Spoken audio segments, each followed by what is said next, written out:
Kouta, Braza, Luanda, South Africa, Abidjan, Yaoundé, Libreville, Paris ou même Jamena. C'est quoi yo Kanati Kelly iyo papa. Moninga nanga yo, tika kosalanga bongo.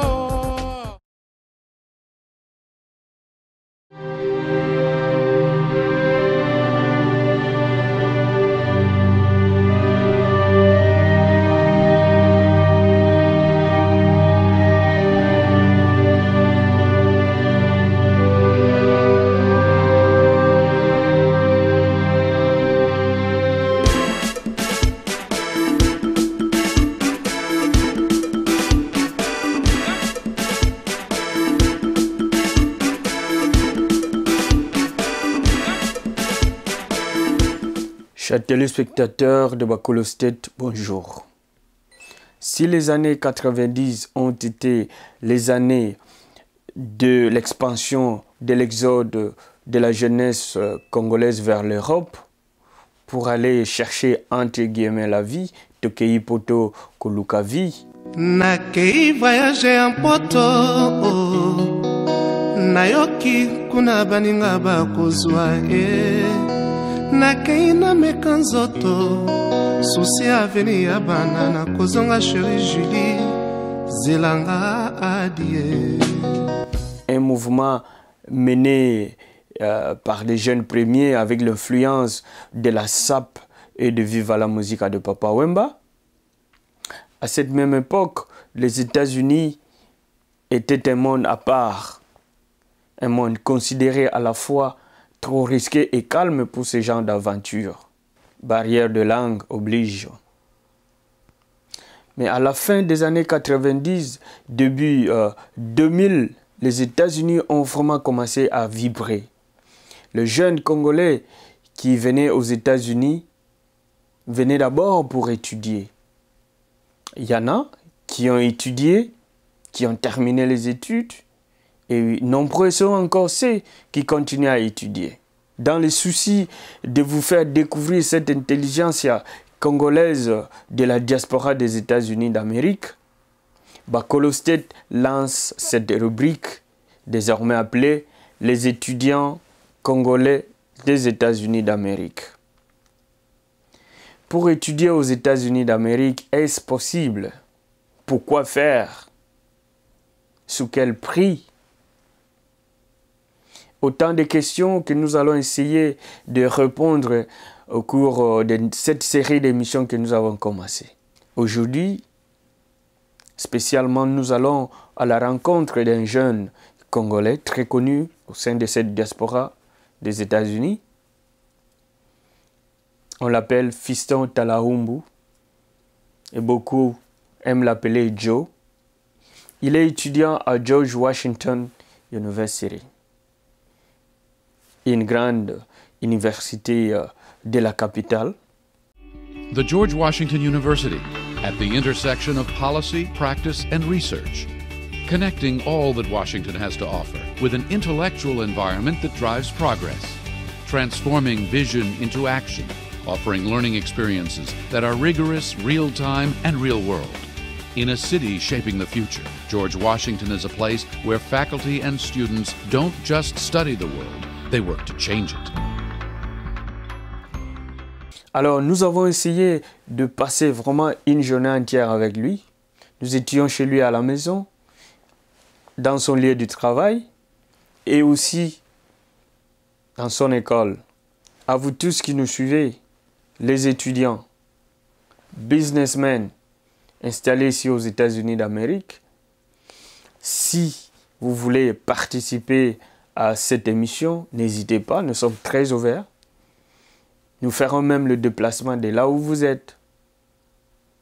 Appelez-nous au 202 704 33 16 ou envoyez-nous un email par gi@bacolostate.com. Sans plus tarder, chers téléspectateurs, je vous prie de suivre ces reportages et nous allons nous retrouver à la fin. Nous les faisons pour que ce soit un stimulus aux jeunes Congolais qui se cherchent encore qui veulent venir aux États-Unis pour étudier, mais qui n'ont pas assez d'informations sur comment commencer, par où commencer. Cette série d'émissions va servir de motivation à tous ceux qui veulent commencer leur business, à ceux qui veulent aller ailleurs étudier. Ils peuvent s'inspirer de l'expérience des autres. Voici pour vous Fiston Talaumbu, ces jeunes étudiants de George Washington University. Suivons.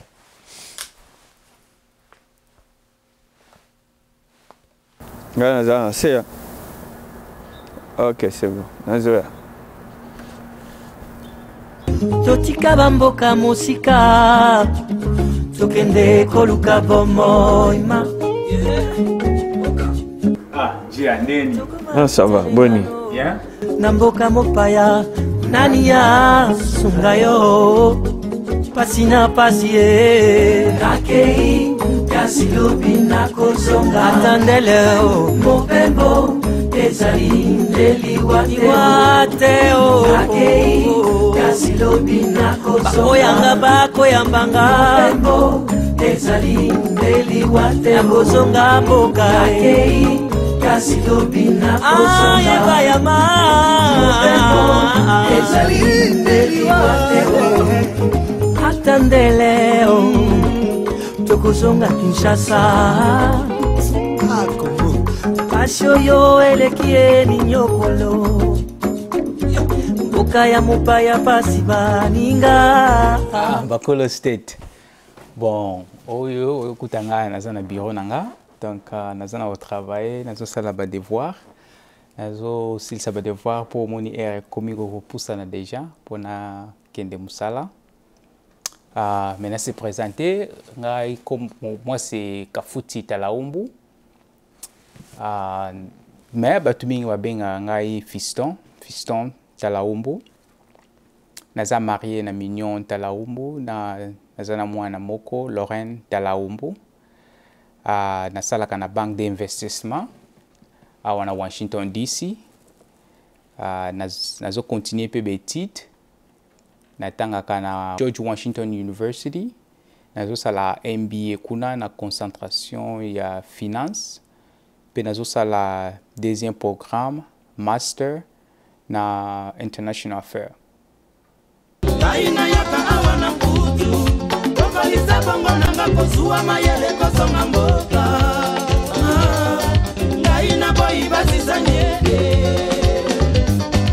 Donc ndenge eza boye na sepeli makasi ndenge Bakolo State ya vraiment boye ko visiter ngai to passer journée ensemble.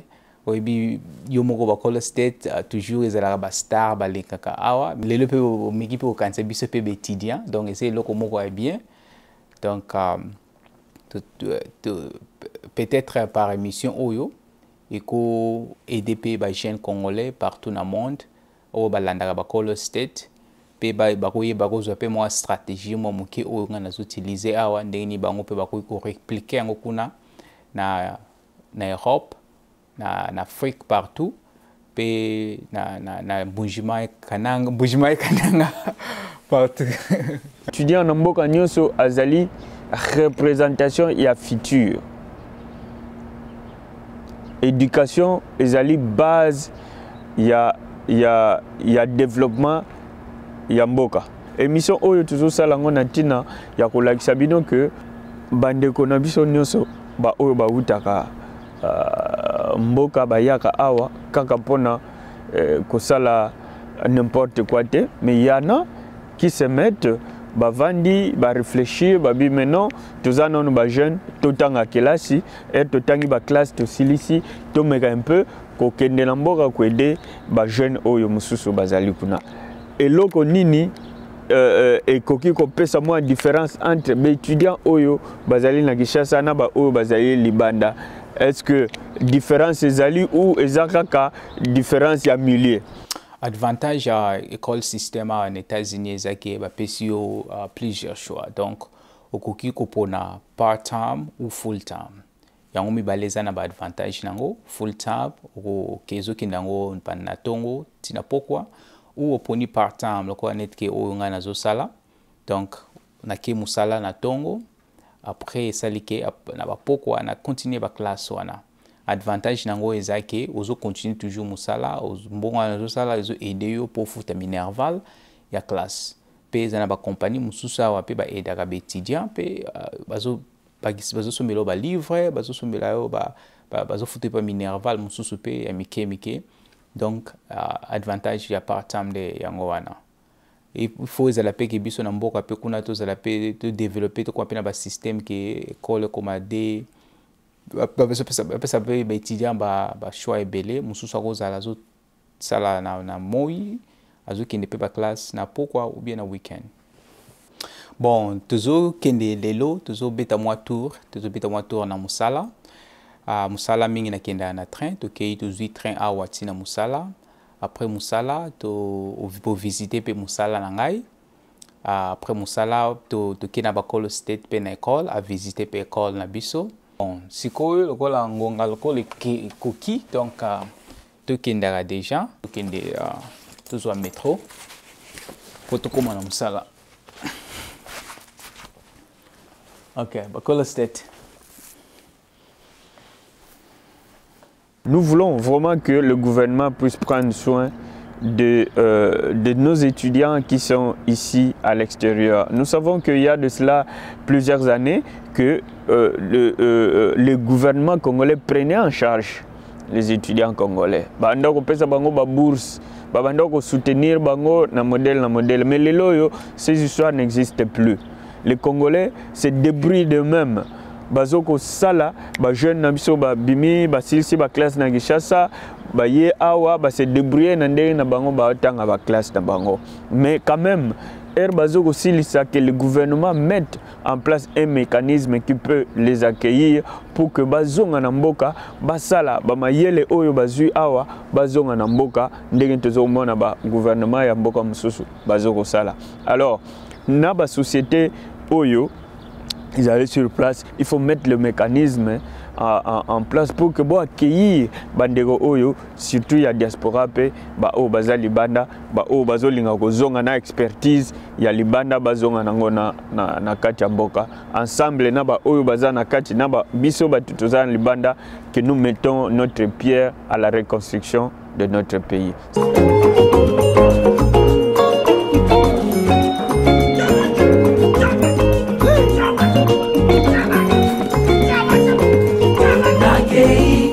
Silobi na kozonga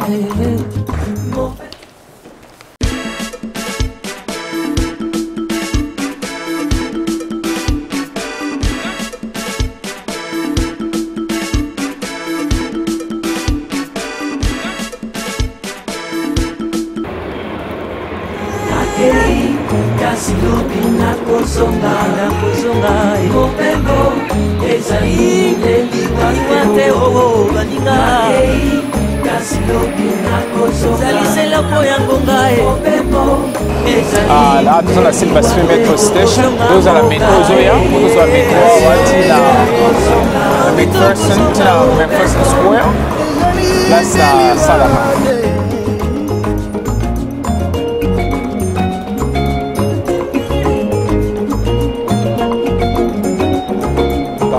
Banakin deng ozo monakawa tuza na metro tuzo kende na downtown Washington moni eza moyen de transport moko ya bien ezo faciliter bato mususu kwa biso oyo tuza awa tuza na ba voiture tuza na besoin de voiture te pour kende mo musala donc kubima uzi train directement ok musala uzi pe na routine musala na uzi pe train na ke na komi pe l'école donc ça biloko moi routine de rater c'est le moko ya bien que vous avez 10 à 15 minutes au komi na musala moni awa batunon so bazwa ka train na ba congressmen pe bazwa ka train métro ya nzela métro ekotati na kati ya Capitol building exacte que ceux qui ont moyen de poser train te ça bon moto moni bino moni kaka eza propre awa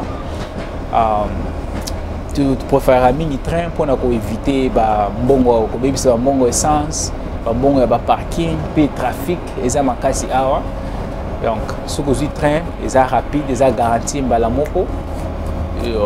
Comme donc dans 15 à 20 minutes, au commun à destination. Le transport à Boye, et moi, tout ça, on a besoin de Congo. Ils ont la paix qui outil na lemba, aux qui na Gombe, aux train directement pour comment. Ils ont la gare qu'il faut une voiture pour se déplacer na Kinouana. Awa ndenge toza boye touti likolo sikoyo tokomi nde kokota na se ya mabele po monike na kati ya tantan kuna babolinga milai eza makasi yango bapréféré batya nzela ya train na se ya mabele. Donc bana kini bino moko komona ndenge tokokota na se ya mabele ti tobimi.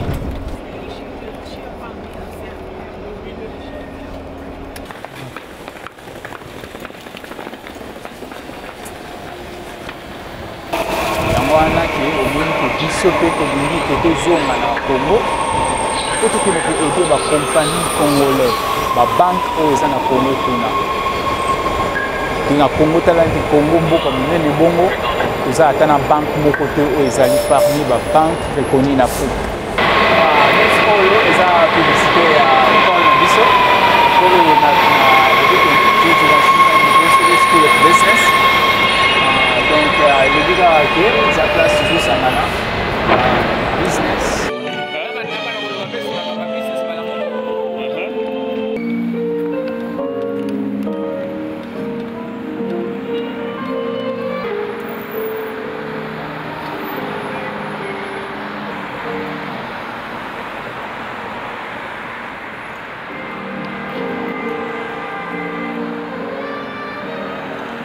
Kei voyage en poto nayoki kuna baninga bakozwa nakei nameka nzoto susi aveni ya bana nakozonga Chérie Julie zelanga adie Julie basusu chérie bamata poto bateka mapango ya famille bayaka koluka nsima lobi bazongisa bakangama bakoto yoshu Julie moindo na poto balingi ete pour à utiliser. Il y a des beaux gens, il y a aussi des racistes qui te traitent de sale noir. Si tu n'es pas content, rentre chez toi. Baluka basonga, ils sont pleins les oreilles. Otopekene sango maboko na maboko moete bakoma bafwa kubutu. Julie pour certains de chez nous comme tampoto synonyme à réussite. Naboy na zonga Afrika na leka na meka poto eza paradis te. Eloko ezoleka na génération na biso mingi eza ke ba africain oyo baza awa ba chinois bazoya kotanga awa na États-Unis bazwi mayele bazwi expérience après basilisi ba classe na bango bazongi na Chine bazongi na ba Nigeria bazongi na Nigeria ba Ghana bazongi na babuka na bango mais biso ba congolais eloko wana ezosalema te en tant que biso ba jeune congolais toza ebele awa tozotanga tozosala pe misala awa tozosala pe d'expérience tokoki kocontribuer pour l'avancement ya mboka tokoki kocontribuer pour le développement ya bacompagnie ebele na Afrique. Yango omoni lelo ke bacongolais toza na babanke te parmi babanke oyo eza reconnue na Afrique ou bien babanke oyo eza reconnue na monde. Même compagnie ya aviation na Congo eza te oyo eza ya bacongolais. Donc il faut que stratégie eza ke il faut tozwa bacongolais oyo bazotanga awa. Biso ndenge tosali awa tosali na expérience malgré tozana trop jeune mais tozana na expérience totangi awa toye poto ya kosangana na bandeko oyo bazali kuna na kin poto contribuer na avancement ya mboka pe na avancement ya bandi tosalisa bafrère na basere na biso eza kuna bino moko bomoni nazotanga baklasse awa naza na mosala ya bien mais tozo préféré tozonga na mboka. Voilà, chers téléspectateurs, je pense que vous avez aimé cette première partie. Pour ceux qui ont étudié en Amérique du Nord, précisément aux États-Unis d'Amérique, ils savent ce que c'est que indigne. Alors, toujours à George Washington University, nous avons eu la chance de rencontrer Dean Riddle. C'est une dame. Elles sont comptées à bout de doigts. Des deans féminins. On choisit un dean sur base de plusieurs critères. Son leadership, son expertise, son expérience, mais surtout la tête. Suivez d'une Riddle. Ce n'est pas n'importe quelle dame.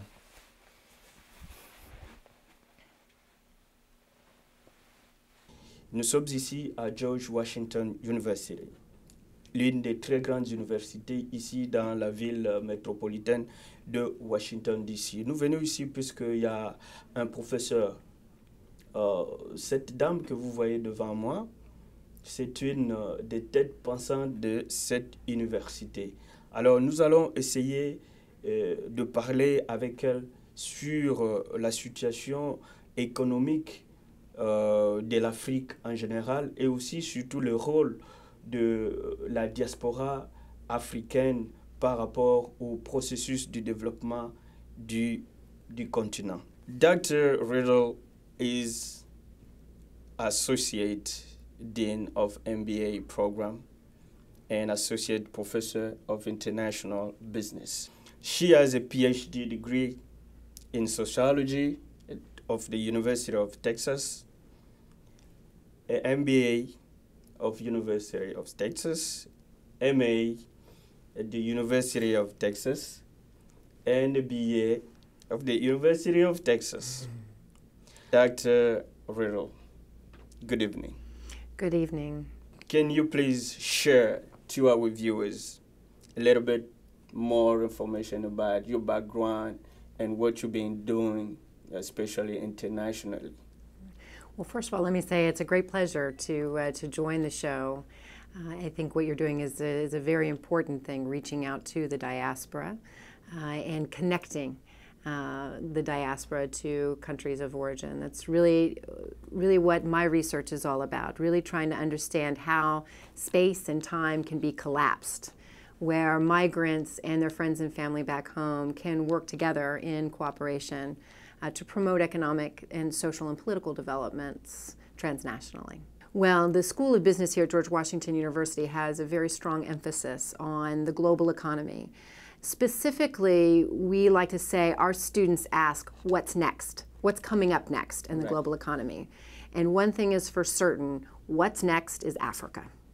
I think if you look at the incredible dynamic changes that have taken place in the economy on the continent, if you're going to be a successful international business person in the 21st century, you need to know about Africa. And so we've really taken upon ourselves the commitment to develop courses and learning experiences for our students so that they can really go to Africa, see it, experience it, and learn from it, and be ready to take advantages of all that Africa has to offer in terms of economic opportunity.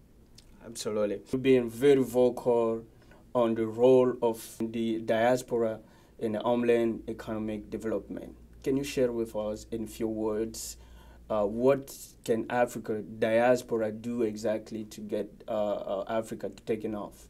I think the number one thing that diasporans can do is bring their ideas and their hearts back home.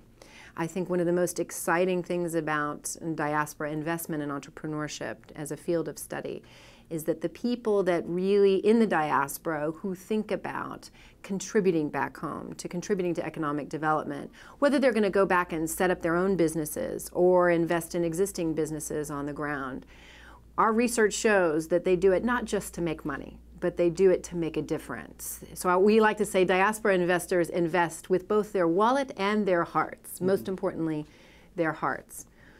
But I think that there's another issue there, and there is this idea of the importance of ideas crossing borders. I think when people leave their country of origin, they get exposed to new ways of doing things, new ways of thinking about things, that when they come back, they bring those ideas back with them. And they can bring about, I think, transformative change in their countries of origin by virtue of spreading those new ideas back home. you're planning a trip to Ethiopia.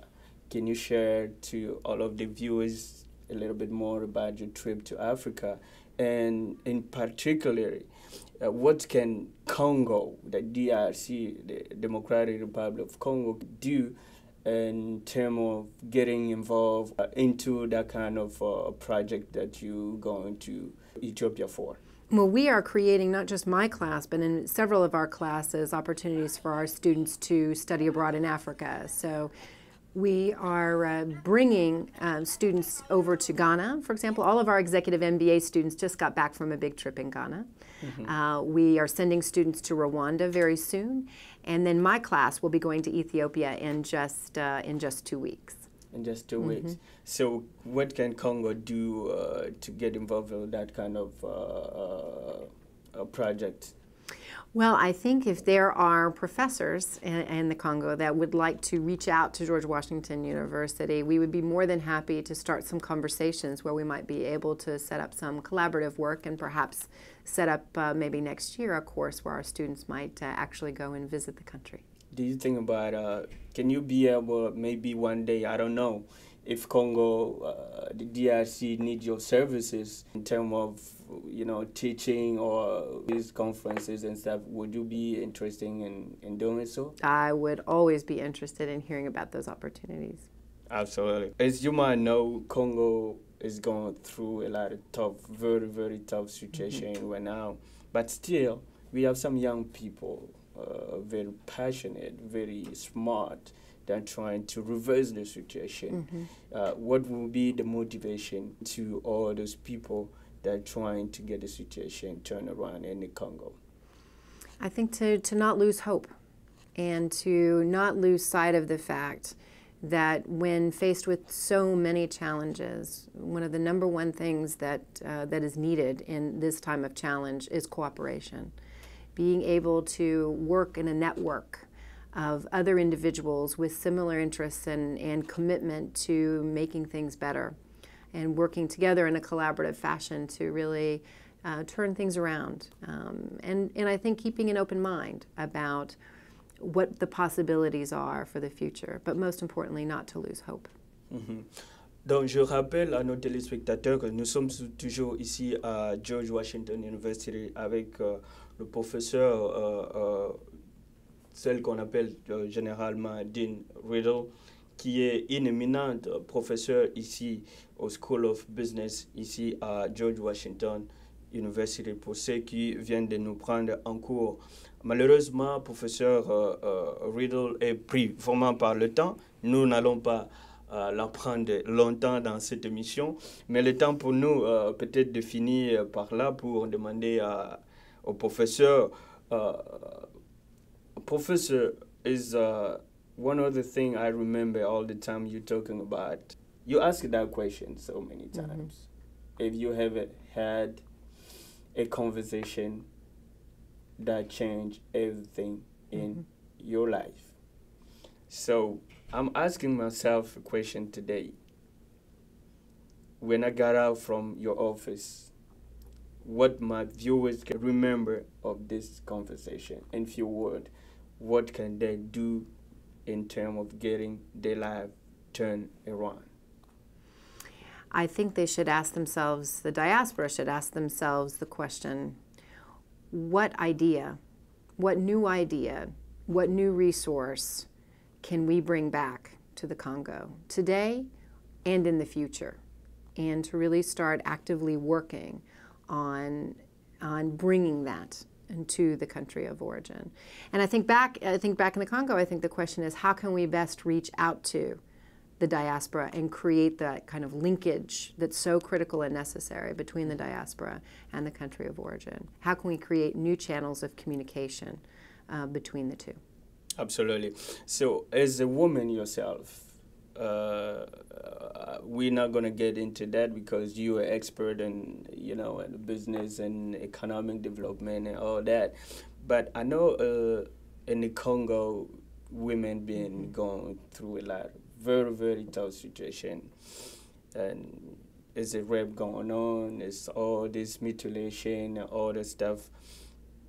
can you send a word of motivation to all African women in general, in particular in the Congo? I would like to say that we hear their stories, not often enough, but every time that I do personally, I think to myself, I marvel at just how strong women are.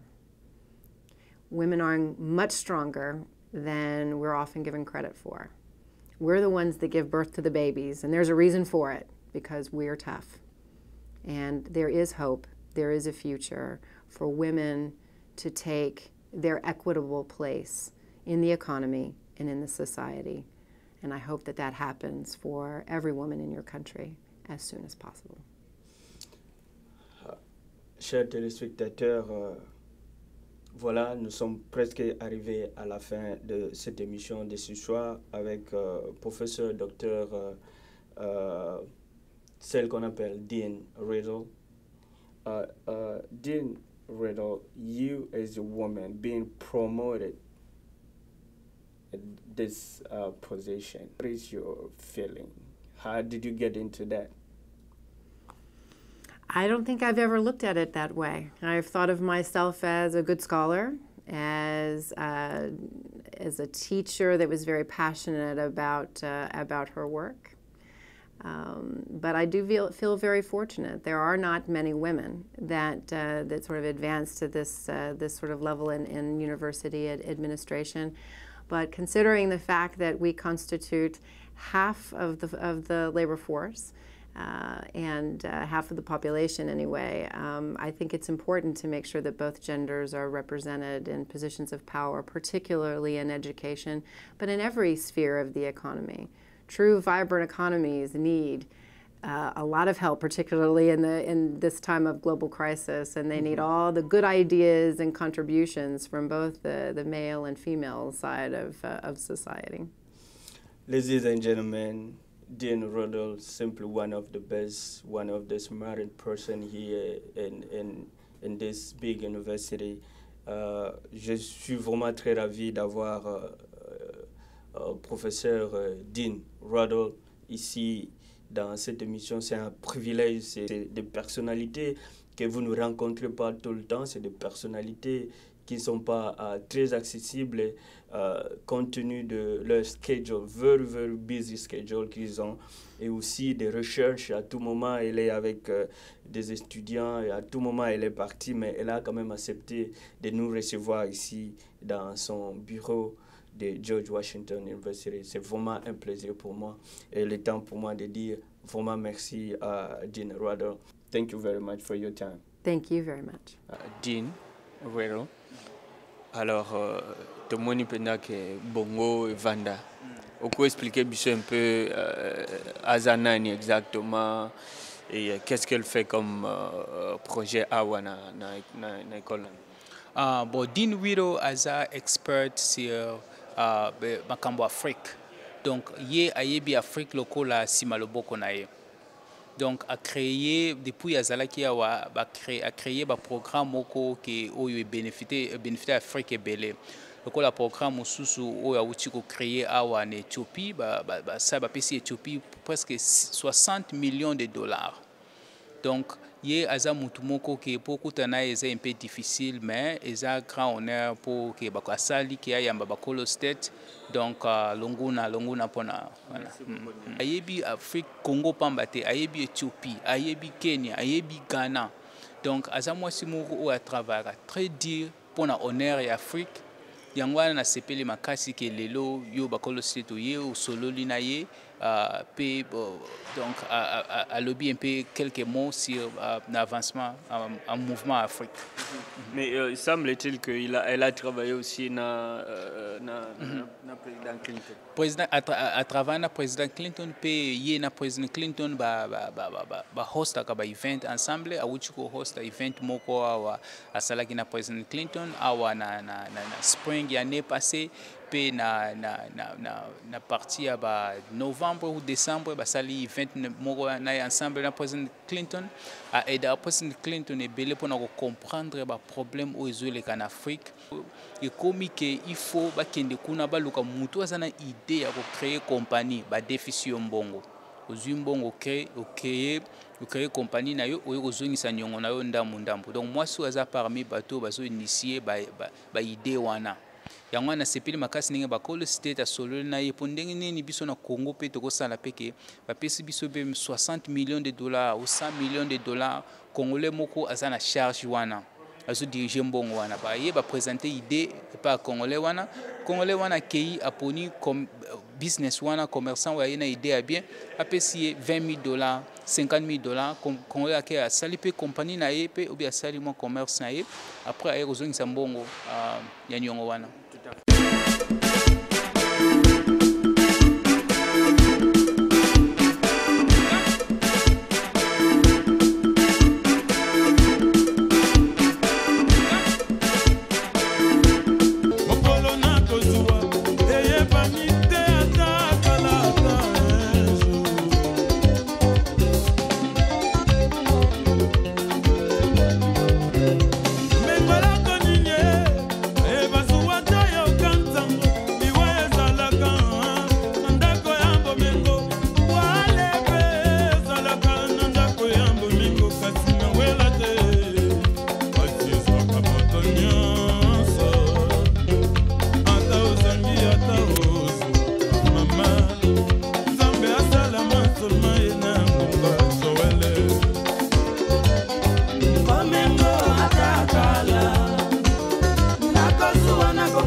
We here at GW focus on global business leadership. If you're losing out on places like Congo, which is coming up immensely fast with its outstanding resources in minerals, you're losing out on time, and that's money. It's huge opportunity back in Congo. Make use of it right now. Depuis un certain temps, nous avons commencé cette série d'émissions avec des étudiants congolais qui sont ici aux États-Unis. Où ils sont et qu'est-ce qu'ils font. Voilà, cela nous amène aujourd'hui à George Washington University, l'une des plus grandes universités ici dans la région métropolitaine de Washington. Comme vous pouvez le constater, le nom de George Washington, qui est d'ailleurs le premier président des États-Unis d'Amérique.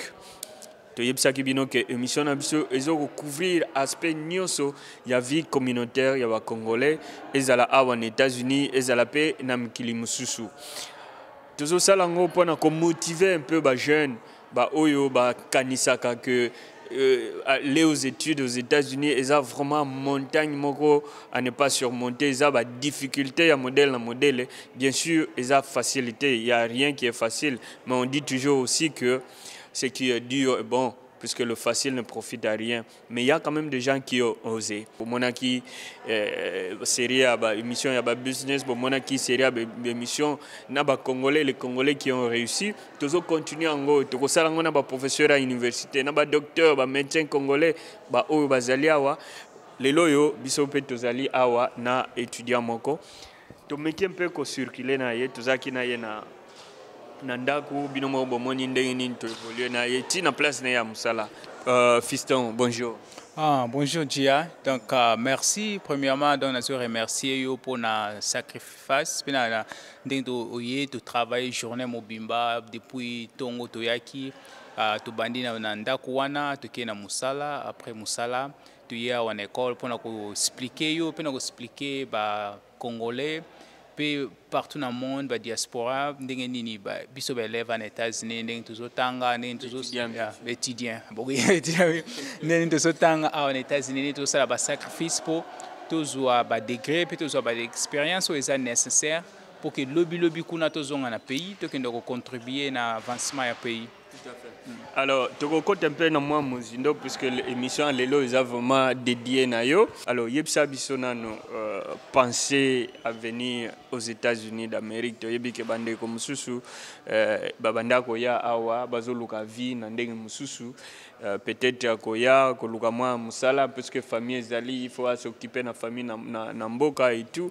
mais tu as préféré hormis biloko na nyonso pe ko kende classe. Motivation utaki wa. Bon, motivation est utaki na famille. Tant obiso tu ye awa, tu kutana ki na ba famille oyo ba tina biso banzela classe. Grand frère Gabi Talaumbu na grand sœur Nadine Talaumbu ba tina biso banzela ba classe wana pesi biso ba conseil que lobby pour réussir na vie, il faut toujours kolanda banzela wana classe. Yango wana tu bandaki ba classe tu silisi ba high school awa, tu kendaki ba high school pendant 2 ans na silisi high school, tu bandi ba collège. Tu suis collège, tu suis diplôme d'état, tu suis diplôme à collège, mais après tu continues toujours la classe. Tu suis Moussala, mais tu continues toujours la classe pour te moniquer.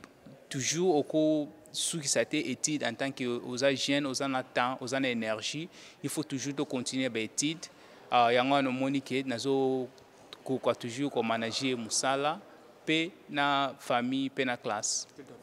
Alors, l'étude universitaire aux États-Unis, tu as dit que les allées facilité.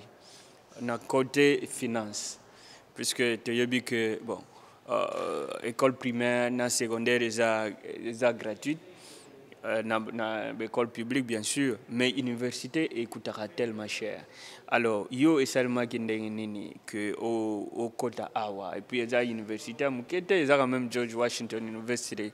Est-ce que vous avez qui bourse? Est-ce que vous avez qui financial? Est-ce que comment tu arrives à foutre à études? Oui, oui, c'est vrai, l'université est très chère. Par exemple, l'université Oyo, Minerva, ils a 50 000 par année. Mais ceux qui ont 50 000 par année, on est au Bangisayo. Mais ceux qui ont remplir, ils ont l'opportunité, ils allaient ébeler, la bourse, ils allaient, la financial aid, ils allaient. Peut-être que ngai loko nazo manager que na travailler ka salaire bazo futa ngai pe mususu nazo futa na classe ngamoko pe zana ba compagnie mususu ebele awa ba salisa ka bato ceux qui ne tozo continuer classe bango bazo futela yo pe katikati Minerval ozo bazo senga na classe. C'est-à-dire que puisque tu belé oyo bavandi ezala a na mboka oyo bakenda na classe ou bien oyo pe ba Hollande biso na ba kolosté de yebika ba kolosté des anango international donc oyo bavandi na Kinshasa, Lubumbashi, Kikwiti na Bulungu na Idiofa wapi partout na mboka bazolanda biso baoza pe tenter ba ya awa po baluka moyen ko sala étude. Alors conseil nini yo ko pesa bango parce que batinyo sokuna bazara bana ba ministre te ba PDGT et vous allez azana courage naie maye les alliés mais moyens financiers et alité. Comment est-ce qu'ils peuvent se prendre pendant ko banda ko ya et puis ko banda pe ko tanga? Bon, biso toza awa yo bakolo state toza awa donc élèves nyonso na Congo partout où yazana besoin d'information ndenge nini ko sala pona ko remplir pona ba bourse ndenge nini ko sala pona ko remplir pona collège awa ba ko contacter yo mais eloko mususu o ezaki ya ba ko sala ko préparer ko sala ba examen ou ba benga net ke TOEFL na GMAT na GRE.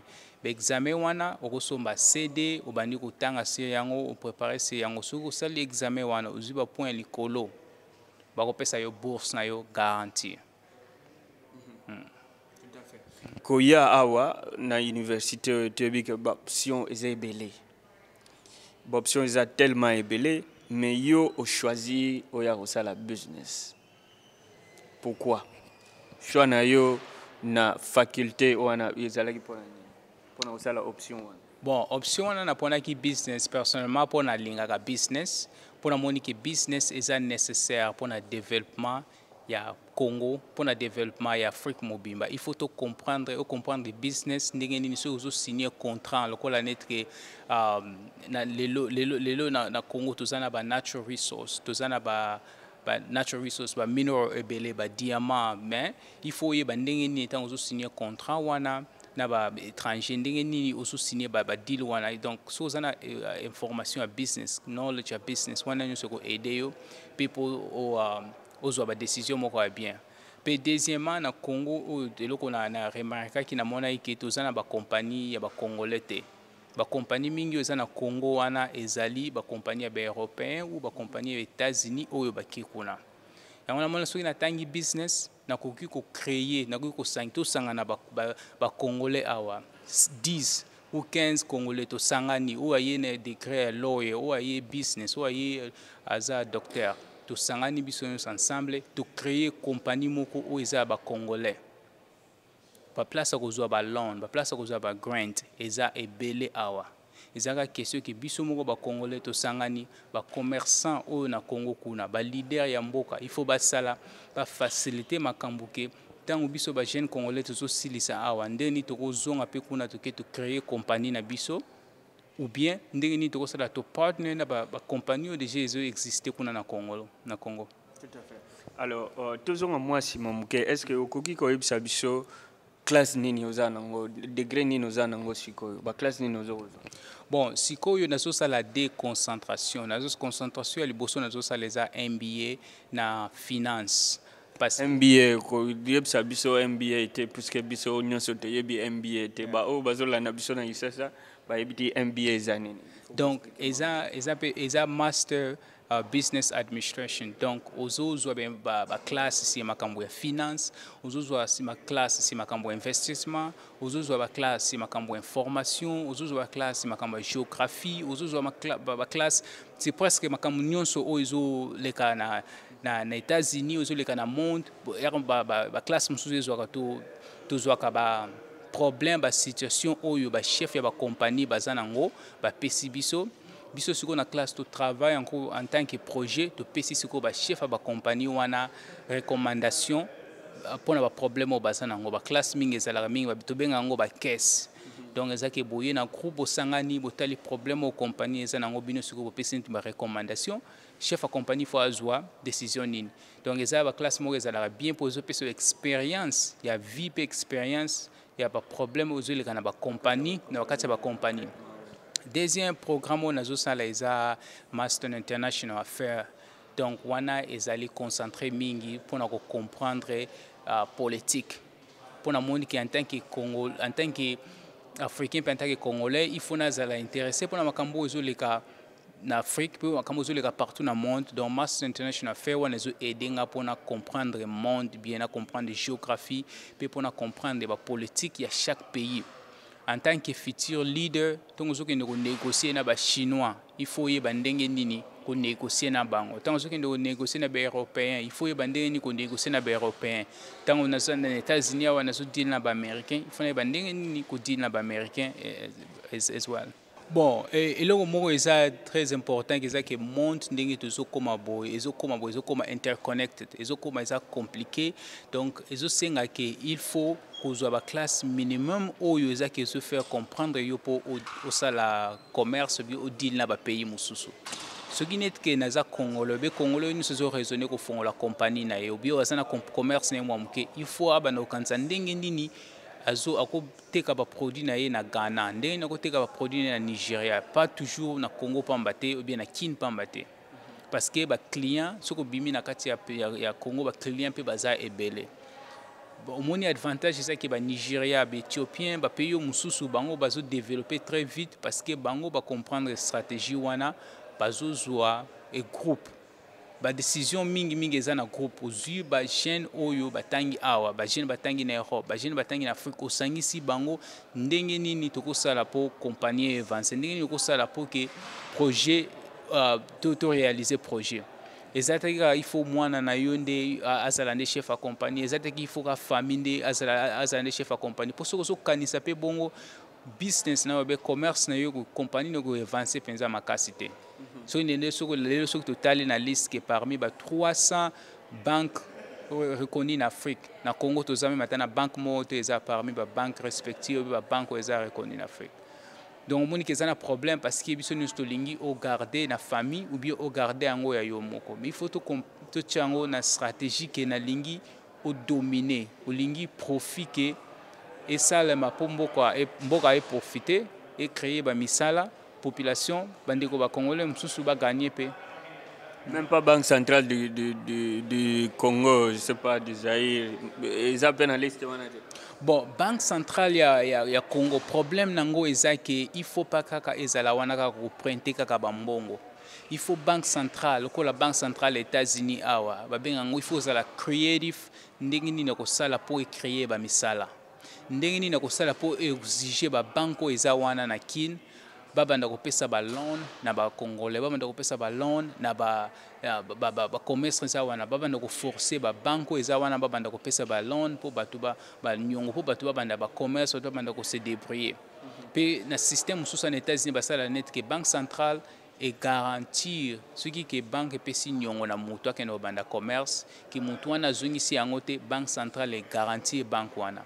Ceux qui tobandi ko sala ba geste bongo ya miki ko aider que moni ba congolais belé ba komi ko créer ba commerce comme ba business ça karaté que il faut compagnie ya États-Unis ou ba compagnie Europe il faut y kuna po ko sala microfinance so ba yaka ko pesa ba nyonga miki te biso moko toyebi réalité ya Congo que tozana système ya crédit te eza difficile oyeba background ya mutu.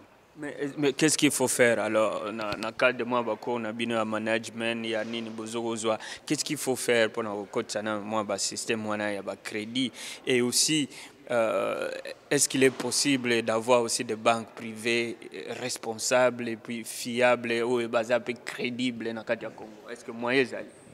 Bon, moyen zali, mais il faut payer pour ça la sacrifice wana. Et ça sacrifice mingité, mais dans le sens il faut que soit bateau ou bazana ba talent, bateau baza capable ya ko diriger ba organisation wana. Te nengi surtout zongira na lisolo que toza ba congolais et belé tozo selisa awa. Et ça na ba congolais belé bazotanga en Europe. Donc ba banque bongo il faut ezala ndenge nini okozwa ba congolais o bazosilisa awa ndenge nini tokozala tozongi tosangani na ba congolais bazawa na ndenge ba idée o ya sika tokoya nango po ke emata mpe likolo net ke ba idée ya kopesa ba loan wana tozwi banque centrale ezo sala net ke garantir ce qui banque privée pesi loan banque centrale et garantir yango ce qui eza bongo eko aider ke banque privée ezo kola noki po parce que ezo pesa loan e belé na batu bato ebele bazokende badébrouiller si yango bayo kozongisa bazongisi pena intérêt kuna na nsima bato bazocréer bamusala misala wana esalaka population bénéfice. Il faut que toujours que au gouvernement il faut banque centrale pe ebanda kosala ba décision oyo kosala pe créer musala pe na mboka pe biso un peu ba difficulté eza nini oyo une expérience na yo bozoko rencontrer à travers yo je vois tous les étudiants peut-être vous avez la même difficulté bien sûr mais difficulté en général les nini bino en tant que étudiant awa na mboka oyo c'est que vous rencontrez na kati ya chemin na bino surtout ya nzela ya classe. Donc il faut il faut discipline, donc il faut toujours la discipline dans le sens que net que ngai nazo sala makambo ebele nazo kende classe pe nazo ya nazo kende musala nazo organiser ba conférence, donc il faut toujours discipline na kosala makambo wana nyonso donc pe donc deuxièmement eloko mususu support net ke ba soki net ke gouvernement pe kuna ezo sala na sens que ezo pesa pe ba bourse na ba congolais oyo bazotanga na diaspora pe ko sala pe eloko moko bien pe ko faciliter makambo ebele. Pe eloko mususu ezaki ba internship ou bien ba misala wana boye ba compagnie eza kuna gouvernement donc ezoluka moyen ke ya approcher ba congolais oyo bazosilisa awa ndenge nini bakosala pe ke bazwa musala kuna na ba compagnie eza na kin ou bien na ba banque centrale, donc il faut gouvernement ou bien donc il faut ba leader ya mboka ba leader commerçant ba luka ndenge ni ba ko atteindre ba congolais ou baza kuna na diaspora pour ba travailler na bango ensemble pour ceux qui lelo ah c'est presque ba bengo open capitalist system open market ceux qui yo congolais ceux qui biso ba congolais tozo sala ngote lobby ghanéen akoya azui congolais a commissaire chef à compagnie na ye atindi kuna na Congo aye ko fongola aye ko compete na yo donc biso moko ba congolais il faut tout ça que tous ba congolais ba sala pour ba bénéficier mboka na biso mais ce qui biso moko tout ça ngote américain a kozwa congolais atie directeur atindi kuna na Congo aye ko travailler pour la compagnie américain. Tout à fait. Ça, c'est très important. Alors, maintenant, ce que je voulais dire, puisque tu as parlé tout à l'heure, il y a internship. Au neti stage au étudiant basalaka pendant que bazana katanine. Est-ce que possibilité wana pezali que aujourd'hui une grande compagnie par exemple à Kinshasa, Lubumbashi ou à Kisangani, à Kikwit ailleurs, basali peut appeler les fiston ou bien babenga Christian yo aux États-Unis kuna pendant un moment na yo ya vacances ou ya stage, est-ce que tu peux venir peut sabiso moi main forte, par exemple, dans la compagnie Nabiso. Est-ce que c'est faisable? Vous pouvez aussi accepter d'aller? Oui, c'est faisable. Écoute, année oyo, tous un groupe ya ba camarades nanga bazoki en Éthiopie, au travail kuna na ba compagnie mususu. Année prochaine, donc peut-être nga pena uzonga pena Éthiopie kuna pena ngena au travail na ba compagnie mususu kuna. Donc ceux qui tous appellent à ba compagnie na Congo, donc toko kende, to travail na bango, pe ezate ke eloko moko compagnie faut dépasser bon et belete. Biso moko to futi ba ticket na biso.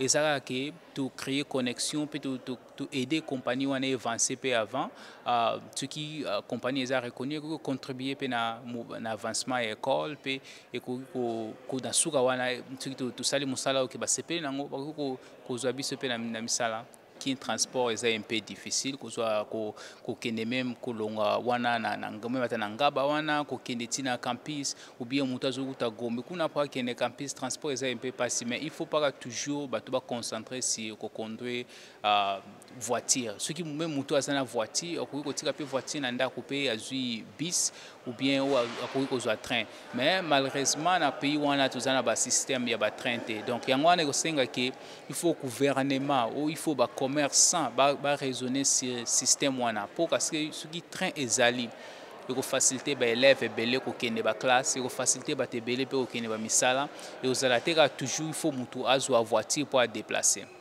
parce que les lots na Congo tout ça un peu capable de maintenir transport ndenge ezali mais dans 2050 c'est impossible pour le Congo ezala na transport système autozanango. Il faut tout créer ba train ou ba noleka na sia mabele ba train ba métro. Donc tout ça a besoin il y a transport ou ezaki ils ont facilité population en général bazo qui est cité sur cité. Tout à fait. Alors tout qui est côté il y a ba recherche. Puisque ça c'est un domaine aussi où et ça la moi pas si mingi au moins que ndeko vraiment ça on le dit pas pour le plaisir de le dire mais au moins on que moi na silici na informatique azwa cours informatique mais aza capable était ya ko ou bien aza un ordinateur peut-être babiloko batangisa yekaka azoyo kango mais parle pas ngo na noté du doigt alors yebisa biso na côté ya ba recherche wana awa bosala ndenge nini pona ko sala ba recherche surtout na ba domaine oza ya bino comme étudiant izara mingi donc tout ça na ba laptop chaque moto oyo moninga pena saki nanga na zana laptop awa pe na ndako na zana ordinateur pe awa na école ordinateur za partout et ça très facile parce que l'information est belle et na internet ba information nyonso ou ba recherche nyonso so sala et na internet donc chaque sans ordinateur est un peu difficile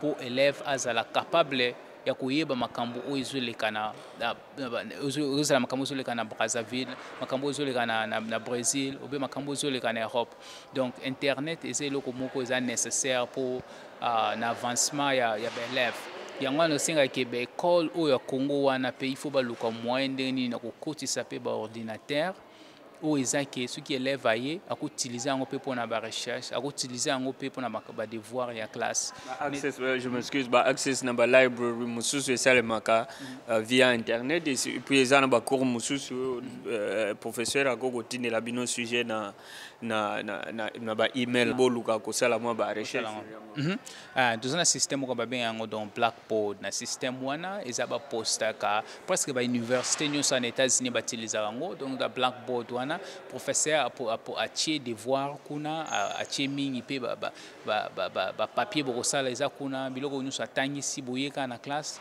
professeur atangisi après ba papier ba document nyonso eza kuna na Blackboard na internet yo moko tango ke na ndako ozwi yango ou au printemps yango ou na temps oza libre donc osali ba devoir wana eza eloko moko efacilitaka makasi ke eza te soki meme ate omanke classe lecture nyonso professeur atangisi eza video eza poste na internet eza eloko moko efacilitaka makasi même ata so eza eloko moko esalami ke orate classe okolanda mpe video wana na internet makambo nyonso eleki na classe. Okay. Alors tozozwa so mwa pose moke toyambaki ndeko moko un ami à toi. Je pense que vous avez surprise pour yo. Toyambaki tokutani na ye na Azar awa na université na bino, mais il a dit quelque chose sur yo et puis moi vision na ye sur le Congo de futur. Alors tozo yamba ndeko wana et puis tozongela yo pour te conclure l'émission na biso. Okay.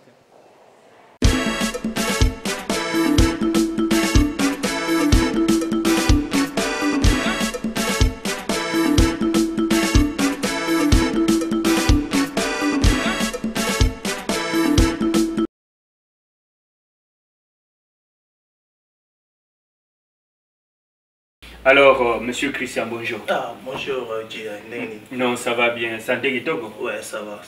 Alors, tout le monde à George Washington University. D'abord, est-ce que vous pouvez se présenter dans les téléspectateurs? Bien sûr, comme on a réalisé Christian Colin Foucault et on a salé medical student. On a été à George Washington pour supporter les causes importantes au sol de l'endroit. Moni, c'est bien parce que moni biso ba chaîne congolais tango toye na toyaki na mboka ou nous toyaki na idée moko ya rotanga et perspective na biso ezalaki ke to tanga poto tozonga na pays. Et il y a l'un de mes frères Wazali na George Washington University Wazali initiateur il y a conférence moya munene zo sala ma global awa au bagno so ba uta de partout et ils a surtout sur ma carrière business en Afrique.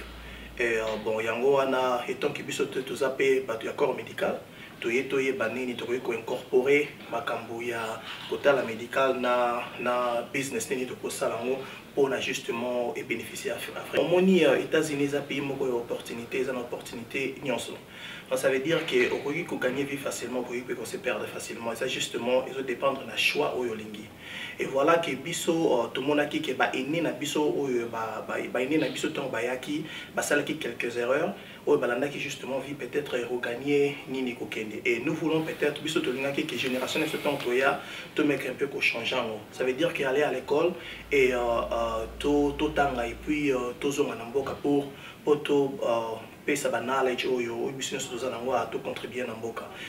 Ce total le Congo ya passé au monique ba tourner ko pesa biso ba congolais le Congo mingi tozaki na ba grand docteur ba nini mais d'un certain temps et comme ko kita et que tout le monde va mener comme on aura les Congolais comme si qui bazar ba aventurier ba nini.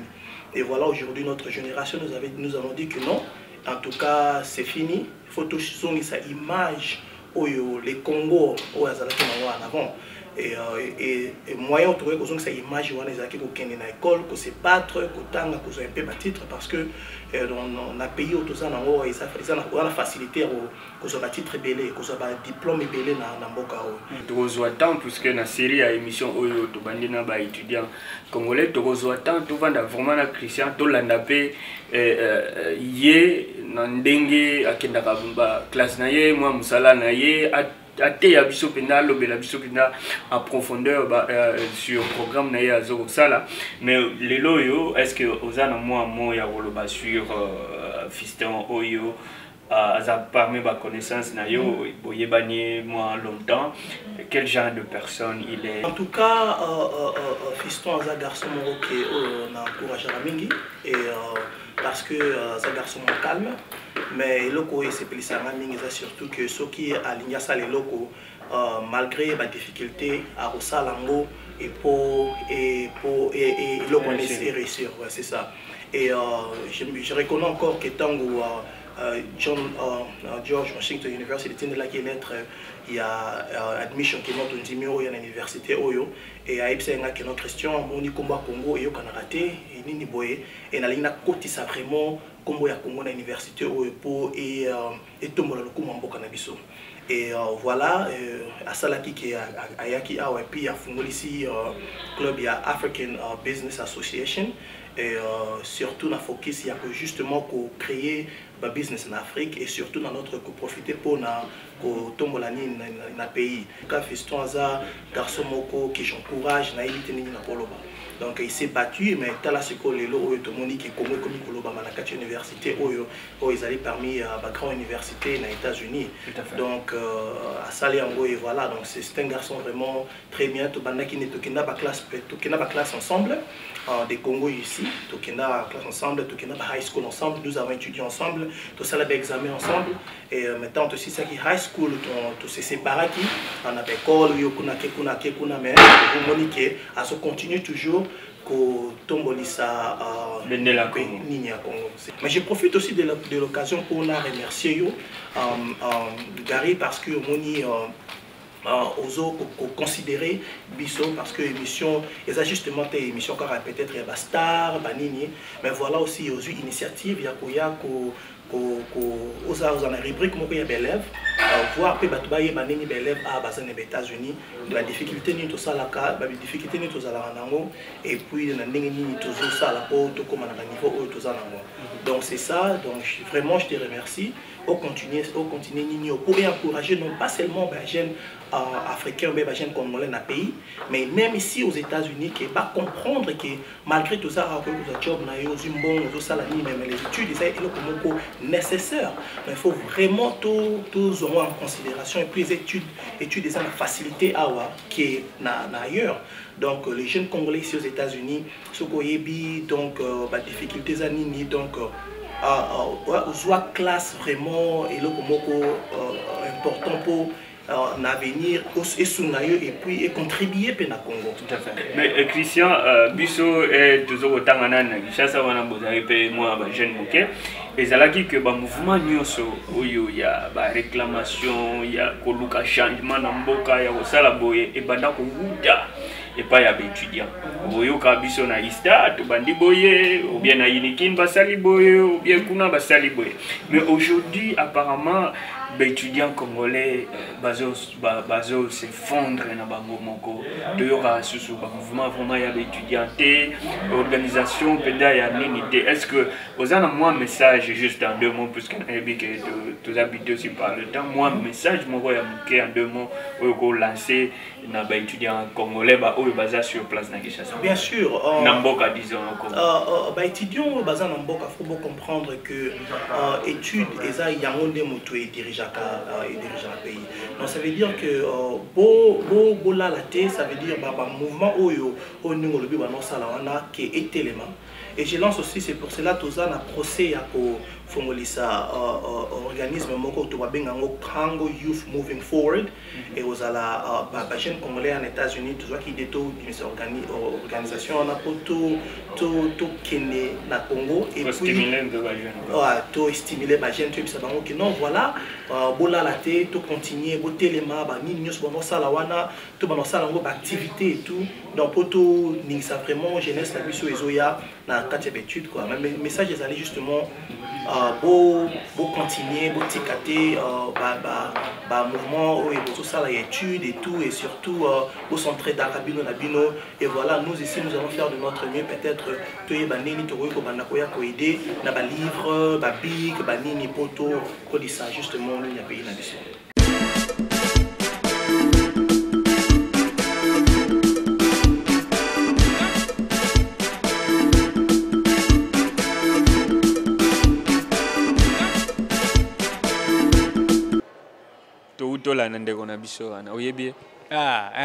nayebi wana donc Christian c'est mon frère donc tout coller ensemble makambo nyonso tosalaka ensemble eloko moko et sala ke biso to avancer makasi par rapport à ba jeune mosusu po to débattre mingi to discuter mingi ezalaka mingi donc projet nazana projet nazo travailler nango na ye nango ke nazo travailler na projet o akoloba critiquer boye asali boye déjà eu la lumière ye akozala pe azana projet moko boazo travailler nango ngana ebote place il faut sala boye eze loko moko ke bénéficiera biso makasi ndenge to solaka bongo pe aza garçon moko a travailler pe très dur donc lokola ka ngai azana famille pe azotanga ba classe na ya medical school awa malgré John Hopkins eza ba université mo eza trop cher pe mais azo manager toujours musala pe ko futa ba minerval na ye donc Christian eza garçon moko ke image ya ba congolais au baza awa pe image ya ba leader ou tout ça na bango besoin na futur à Congo. Tout à fait. Alors bomi boakani ba fleur donc Ewaneza Likopanabino. Mais en tout cas, ces jeunes frères, Bazali, jeune moko oyo ngana apreciaka mingi, vi ba détermination na bango, passion na bango, bazanango. En tout cas, ndenge balobaka, thumbs up. Donc vraiment, et puis coup de chapeau à vous.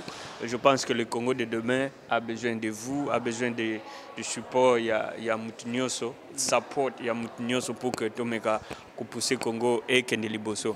Alors, na comme mayo na moi terrain moko un peu glissant. Est-ce que différence ezali entre étudiants au azotanga na États-Unis na au azotanga na Congo?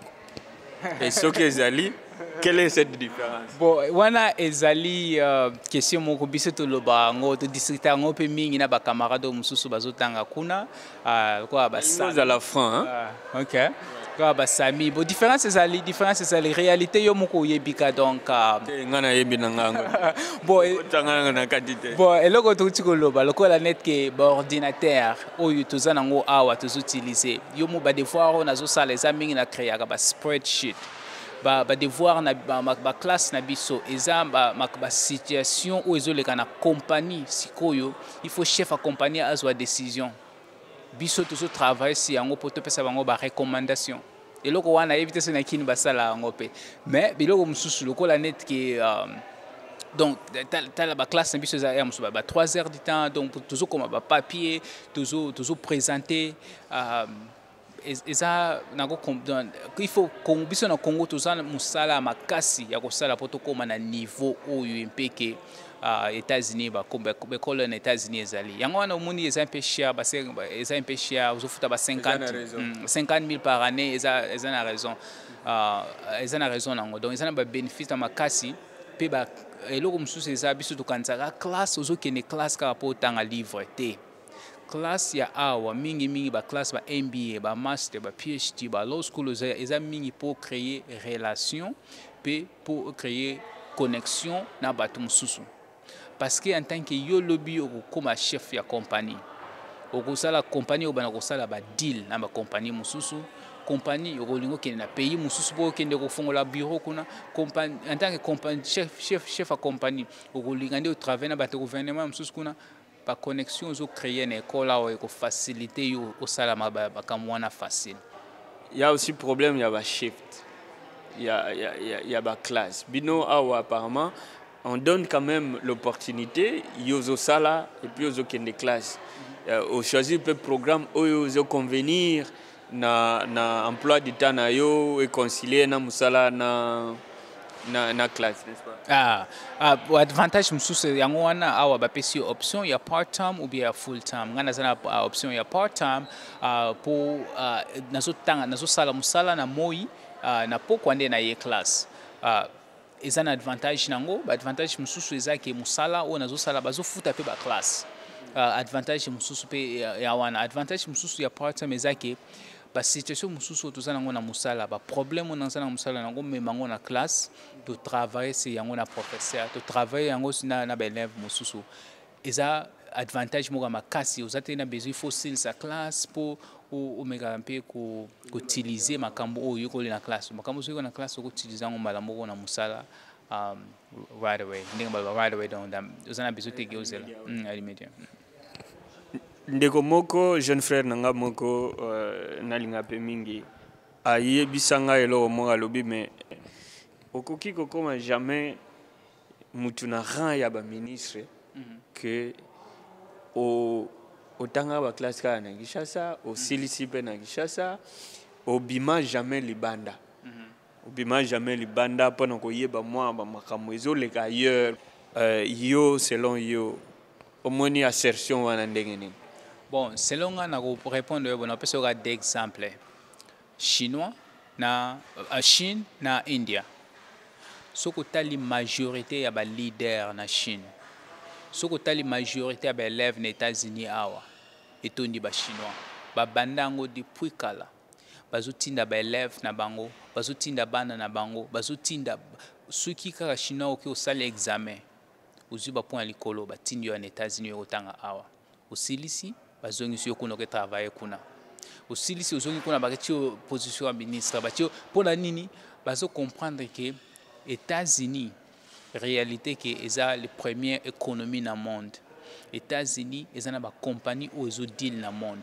Tango compagnie ezo ya na Congo yo sala investment kuna yo sala commerce kuna soki bozala ba ministre oyo bayebi réalité ya makambo zo ya libanda te ndenge nini na ko signer deal to utaki kotlana na information oyo Congo compagnie moko boya Afrique du Sud bakena Congo basombi ba asset ba benga ngo lokwa ne 250 millions lelo lobby bakena Londres bateki yango soki 2.5 billion overnight intérêt ya bongo parce que ezana bato mususu batanga libanda te bato mususu bazo comprendre ba réalité wana te nazolo bateka il faut toujours bato baza batanga libanda mais eza nécessaire que ba leader ya mboka ba leader ya ba compagnie il faut bato batanga libanda bato oyo bazo na expérience ya vie pe na expérience ba classe bazo libanda pour que tout avancer mboka pour que pour ba compagnie pe avancer pe. Alors là, don't get me wrong. Nandenge que awa na plateau oyo tozolo bate que au Congo il y a pas batu oyo mitu esalaka ba o mayele o ba koki ko diriger mboka ba koki ko diriger ba société ba koki ko tombola pe ba société ke ne liboso mais nani ya question nangai ezalaki na sens que ya komona pe que ba considérer aussi réalité mususu elekaka libanda parce que le fait ya kozala kaka place wana na le 4 murs wana ozalia ok na Goma oye na Lubumbashi ozongi Kisangani Kinshasa tokanisaka que monde soki kaka wana mais erozo bima muke kaka na Brazzaville olongo Kinshasa ke Brazzaville moni awa pe talaka transport a pas me changer ero longwa wana ok na Afrique du Sud awa tala médecine comme boye tala nzeleza boye wana ezoko pesa pe expérience na banani mususu na moi ko bagisa moi muke na oyo bisoto mona teke nyoso esuka ka wana na kati ya Kinshasa alors na yebite est-ce que yo selon yo monika ke non pona ko diriger compagnie foza kaka bino bat bo wuti libana po boleki étudiant nyoso bien bat nyoso ya Kinshasa na mayele te bon eloko nako bakisa eza boye eza ke moninde na lobaki liboso wana ba décision mingi na ba compagnie pe na pays il faut ezwa na groupe wana bato basuswa décision wana il faut ezala bato batangi wana na Congo pe bato batangi libanda ekozala te kaka ke bato batangi ya groupe moko kaka bato moko côté moko kaka basuswa ba décision te pour parce que koyana eloko babenga yango group thinking na sens que bozui décision moko sans ko tala ba option mususu ou bien bozui décision moko sans ko débattre ba option mususu.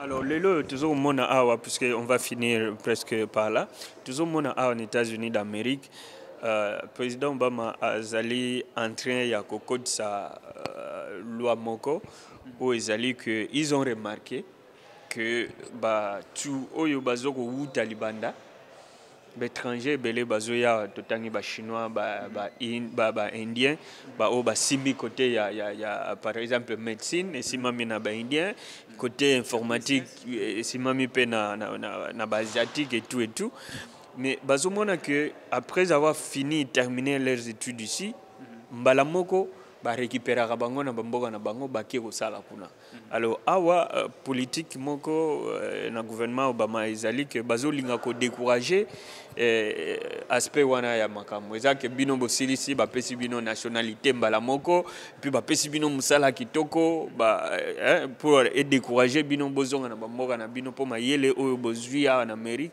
bo salela ngope en Amérique mais alors contrairement à Bamboka ya Asie, tout le monde a que politique wana na Congo ezalité. eza sauf kipe article 15 ndenge tolobaka débrouille-toi soko vide chiki na yo etali yo luka boulot na ndenge na yo. Est-ce que tu crois que vraiment ça c'est une bonne politique de faire les choses?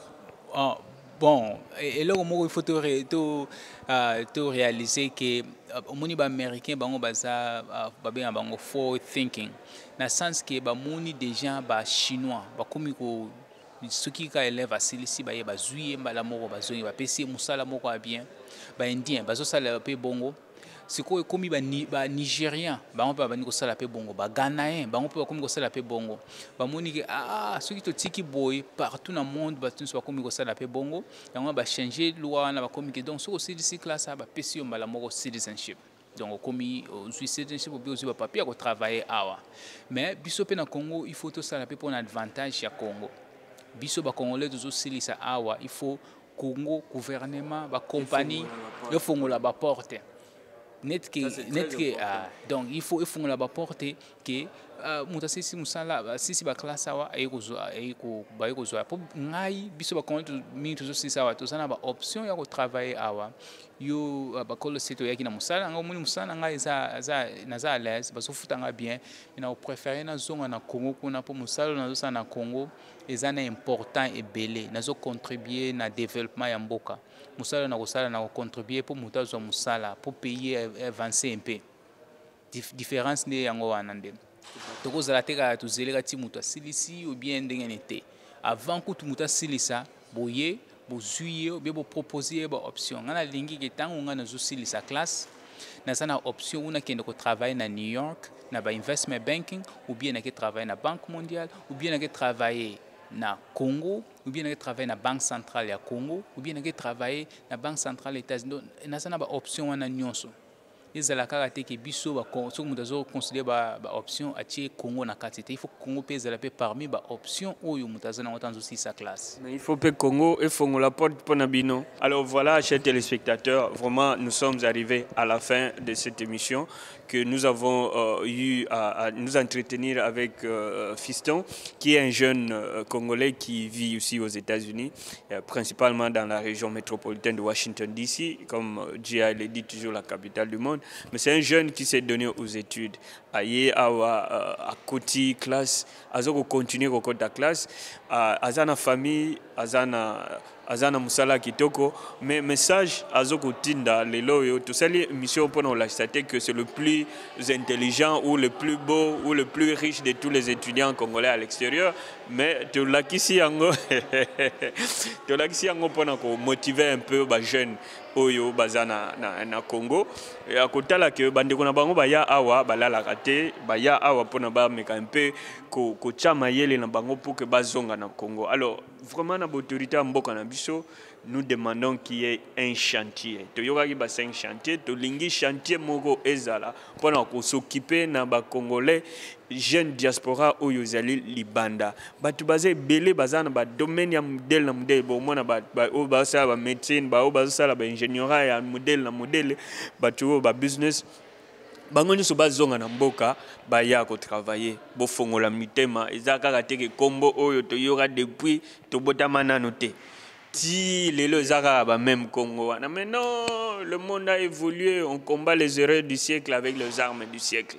Nous devons évoluer et en tout cas tozotala émission simeroya tokoyampe sous étudiant mususu apesa biso ndenge nini toluka kozwa ba bourse ndenge nini mutako bana ba démarche na kisasa ou bien na Lubumbashi ou bien wapi po aya kokoma na États-Unis ou kenepe ba mboka mususu pona komeka pe kotanga et puis total ndenge nini tokoki ko évoluer pona bongisa pe moi ba situation il y a des étudiants qui sont sur place na ba campus na biso na ba université na biso eza na Kinshasa.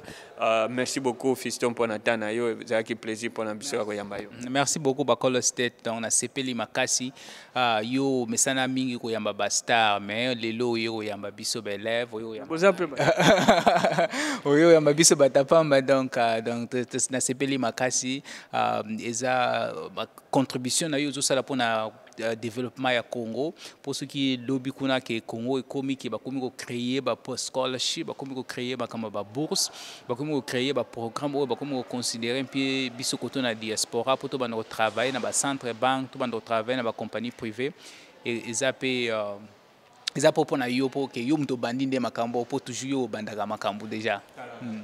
Eza bakolo state notre père. Do masolo nde banarawa.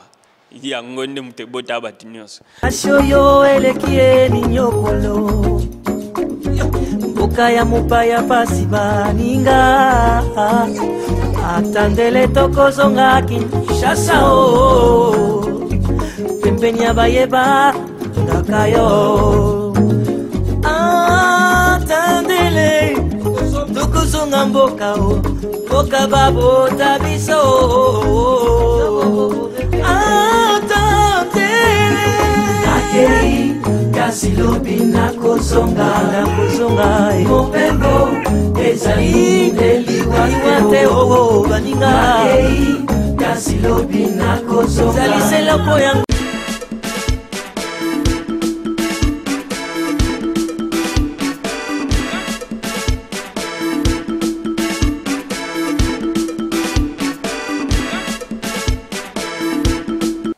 Voilà, chers amis, nous sommes arrivés à la fin de ces reportages.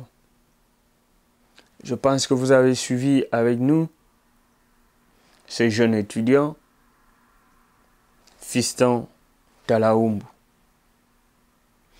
Nous disons vraiment merci à Fiston Talaumbu qui a accepté, malgré ses nombreuses occupations, à passer toute une journée avec cette équipe de Bakolo State. Pour ceux qui hésitent encore jusqu'à maintenant, contactez-nous, venez nombreux, partagez votre expérience, que ce soit au boulot, que ce soit à l'école, avec les autres, pour que le monde puisse découvrir. Vous ne savez pas combien vous allez inspirer ce soir et combien ont été inspirés ce soir par ces petits reportages de Fiston. Et ceux qui veulent soutenir cette émission, n'hésitez pas, contactez-nous, nous sommes toujours là, à votre disposition. Nous voulons toujours faire mieux pour vous servir.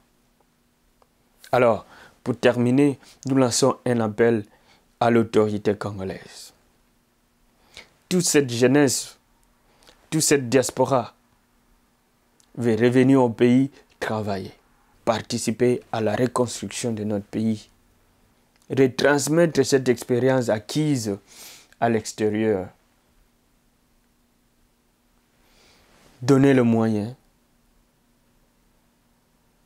Faciliter cet encadrement. Merci. C'était donc Gary Wele depuis Washington DC, la capitale du monde. Que Dieu bénisse le Congo. Je vous remercie.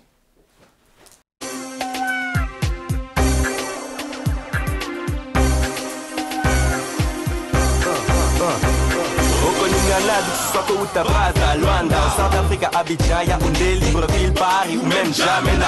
C'est quoi yo Canadi, Kelly, Ion, Papa.